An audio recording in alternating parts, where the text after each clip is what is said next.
It is my sad duty to announce that 2 teenage lesbians in Texas have been shot. One of them died, and one of them is severely injured. 19-year-old Molly Algan was killed, and 18-year-old Mary Christine Chapa was wounded. Algan of Ingleside was pronounced dead on the scene of Chapa in Sinton, and the other was taken to the hospital and listed in serious condition. Now, this happened in Portland Park Friday night, a town of about 15,000 people, just 7 miles north of Corpus Christi. Now, the police have said that they have no motive yet as to what led to this crime, why it was carried out, and they haven't even got a suspect at this time. However, much of the world is of the opinion that this was a hate attack carried out by some anti-gay bigot.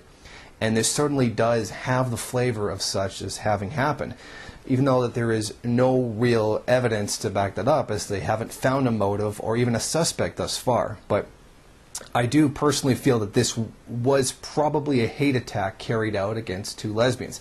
And many gay, lesbian, transgender, bisexual groups sexual minority rights groups have come out denouncing this as a crime against their community, which it almost certainly, in my opinion, was.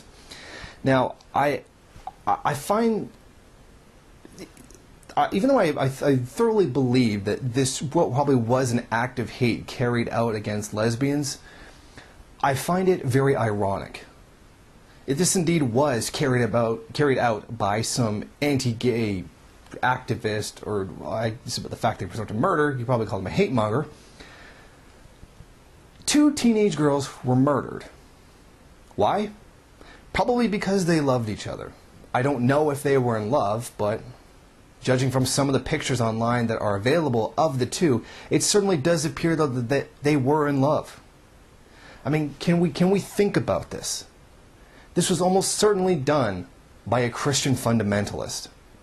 The Bible, which is based on love and loving people, while these 2 homosexual girls were killed for loving each other.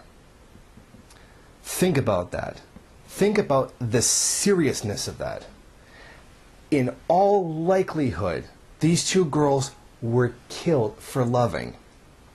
Killing people for loving. Is this the state of Christian fundamentalism in the U.S. today?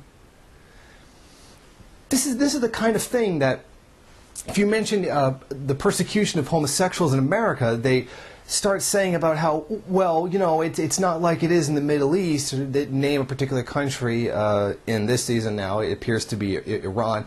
Well, at least we don't kill them. Well, actually you do. And we see the Facebook comments and the public statements that, you know, once in a while get squeaked past their own censors, calling for homosexuals to be killed. There was the one pastor, what's his name? I can't remember his name. Said that all homosexuals should be penned up and then just should drop food in there and just let them all eventually die off. I mean, it shouldn't be unbelievable that homosexuals would be killed in this kind of society. After all, this is a somewhat mainstream thought within the religious Christian community. For all the fear-mongering that's done around Muslims and what we think they're going to do in our societies, here's what the Christians actually really do. And no longer can they point to some third world country that may or may not have adequate education in this grounds, and to say that, oh, look how barbaric and backward they are. Look in your own backyard. Should we be surprised that something like this would happen in Texas?